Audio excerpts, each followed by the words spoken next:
Expropiese, señor alcalde. Ni expropiación, ni requisa, ni arrendamiento obligatorio, pero sí nueva inyección de dinero público a la banca.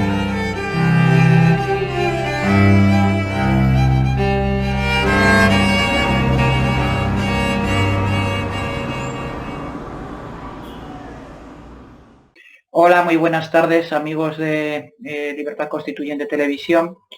Hoy intervengo a petición de mis amigos de Libertad Constituyente Televisión para explicar un tema que es un poco complejo. Intentaré hacerlo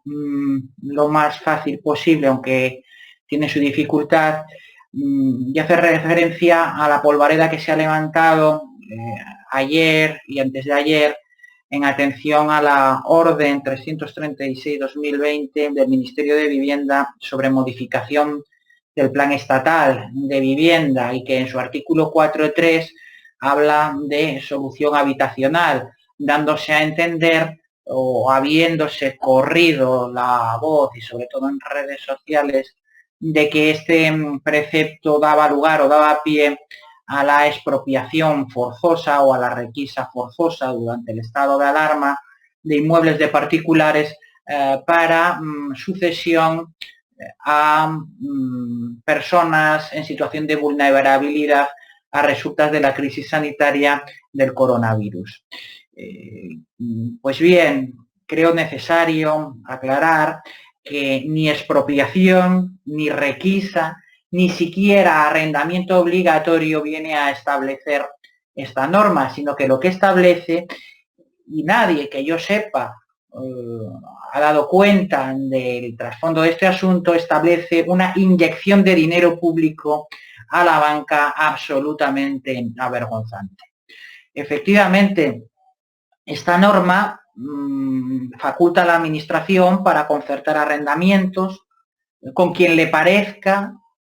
por el precio que le parezca, y que se pagará una renta simbólica por los usuarios, creando un mercado cautivo que va a beneficiar a los amigos del poder, concretamente a la banca. En definitiva, lo que ocurre aquí es que con la excusa de ayudar a personas en situación de vulnerabilidad por esta crisis sanitaria, entre todos lo que vamos a hacer es pagar las rentas a los bancos por inmuebles que tienen en su stock y actualmente se encuentran fuera del mercado inmobiliario. Esto es lo que creo que nadie o muy poca gente, yo no he oído a nadie, se han dado cuenta al hacer el análisis de esta norma. Se viene a decir, sin embargo, que esta norma faculta que los de Podemos, como si estuviéramos ya en Venezuela, vinieran a quedarse para darse a las personas en situaciones de vulnerabilidad de nuestras segundas residencias o de inmuebles que estuvieran vacíos. No, nada de esto viene a establecer esta norma, ni al amparo de la misma puede llegarse a esa situación, que la derecha social está aprovechando para atacar al gobierno. Yo entiendo que la gestión del gobierno de esta crisis es realmente nefasta, pero que hay que ser riguroso a la hora de establecer esa crítica para precisamente no haya esa invocación o alegación de bulo o de falsedad del resto de las críticas que se hagan. Tampoco existe una facultad de requisa siquiera temporal en base a esta ley, ni siquiera puede obligar a concertar arrendamientos a cambio de una renta a propietarios particulares para que el Estado a su vez los alquile o los subarriende o los ponga en posesión u ocupación de personas vulnerables. En definitiva, en primer lugar, transmitir tranquilidad a los propietarios, pero eso sí, desazón a los contribuyentes. En efecto, quizás sea lo mejor empezar por el principio y leer el tenor literal de este precepto, el famoso artículo 4.3. Y dice lo siguiente: solución habitacional. Las comunidades autónomas y las ciudades de Ceuta y Melilla pondrán a disposición de la persona beneficiaria una vivienda de titularidad pública o que haya sido cedida para uso a una administración pública, aunque mantenga la titularidad privada adecuada a sus circunstancias en términos de tamaño, servicios y localización, para ser ocupada en régimen de alquiler, de cesión de uso o en cualquier régimen de ocupación temporal admitido en derecho. Y aquí viene el inciso, el punto final, el punto y seguido, que quizás debió ser punto y final, en el que se vienen a arguir esa supuesta expropiación o obligatoriedad de cesión de cesión de derecho de uso temporal, que es inexistente. Dice: cuando no se disponga de este tipo de viviendas, la ayuda, y esta palabra es muy importante, como luego veremos, la ayuda podrá aplicarse sobre una vivienda adecuada de titularidad privada o sobre cualquier alojamiento o dotación residencial susceptible de ser ocupada por las personas beneficiarias en los mismos regímenes. De donde de este susceptible de ser ocupada se viene a establecer por la infundada crítica, como digo, que se ha escuchado a través y que ha corrido como la pólvora por redes sociales, que el Estado puede quitarle las casas a los propietarios para ceder momentáneamente su titularidad o su uso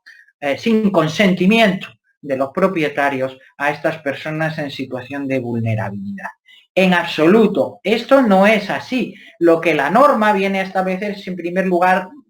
la opción preeminente es la de poner a disposición de los beneficiarios en situación de vulnerabilidad una vivienda de titularidad pública. Pero si esto no fuera así,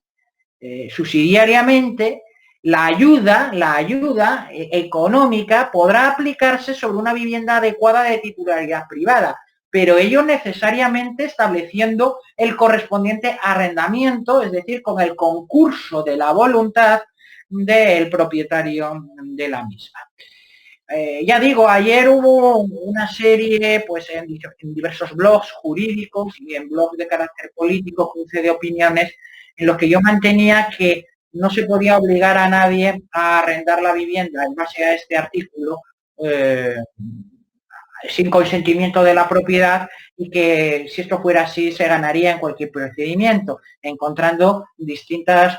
oposiciones al respecto. En primer lugar, que se permitía la ocupación expropiatoria, o en segundo lugar, que existía la facultad del Estado de obligar a concertar estos arrendamientos. Nada de eso, porque en primer lugar, al hablar de esa susceptibilidad, implica necesariamente la existencia del título correspondiente para poder arrendar. Y para ello debe concertarse necesariamente un contrato de arrendamiento, lo que implica un concurso de voluntades. Pero no solamente esto es así, sino que efectivamente el término y la palabra clave ayuda viene a subrayar esa disposición económica del Estado para formalizar estos arrendamientos, siempre con el consentimiento del propietario. En efecto, hoy me he desayunado con la grata sorpresa de un artículo en la prensa especializada, concretamente en el diario La Ley, que es de reconocido prestigio dentro del orden jurídico, un artículo de un magistrado del Tribunal Supremo, don Vicente Magro Servet, que se llama Interpretación del alcance de las ayudas sobre vivienda de titularidad privada, examinando este artículo, y que viene a ratificar la interpretación que yo ya ayer había hecho en este sentido, lo cual para mí es realmente gratificante. Este artículo, el magistrado don Vicente Magro comienza planteándose si de este artículo se puede inferir que se esté fijando una intervención sobre la propiedad privada al margen de la voluntariedad del titular del inmueble, y se responde a sí mismo en el sentido negativo que yo acabo de avanzar. En este sentido, es muy importante señalar que el magistrado lo que viene a decir es que de este último inciso que hemos leído, cuando hace mención a la ayuda, únicamente puede inferirse que no se trata de una privación del derecho de uso de la vivienda de titularidad privada sin su autorización, sino ni siquiera a cambio de un precio, sino de una previa cesión voluntaria del propietario a la administración pública para que ésta, a través del pertinente contrato de arrendamiento, para que ésta establezca un alquiler, podemos llamarle social, a esas personas de situación de vulnerabilidad en los términos que viene a referir la propia norma que estamos analizando. En consecuencia, la clave está en comprender que la cesión de la vivienda ha de ser necesariamente voluntaria, y que cuando la norma hace mención al término ayuda,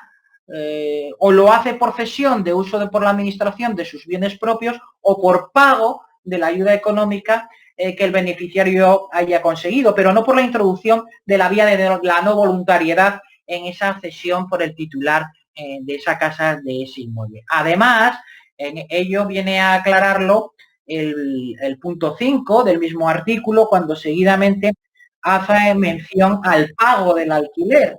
lo que implica un contrato de alquiler, un pago que ha de ser voluntario entre arrendador y arrendatario. En consecuencia, no hay expropiación ni hay requisa temporal del derecho de uso sin voluntad del propietario. Ahora bien, y aquí empezaría el análisis político. El hecho de que no exista una expropiación o que no exista una requisa del derecho de uso, aunque sea con una contraprestación o justo y precio, no implica que esto sea una barra basada. En primer lugar, por la nefasta redacción del precepto, que da lugar a interpretaciones como las que estamos ahora mismo rebatiendo y que son muy fáciles de realizar porque se presta para ello esta inadecuada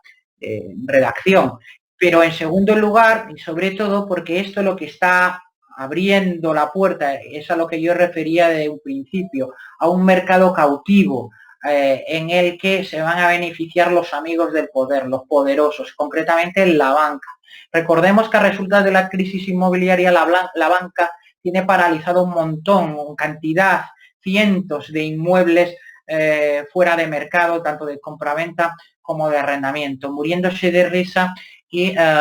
pagando los correspondientes tributos o comunidades de propietarios. Ahora lo que se permite es al Estado, a las administraciones públicas, arrendar a estos inmuebles por el precio que pacte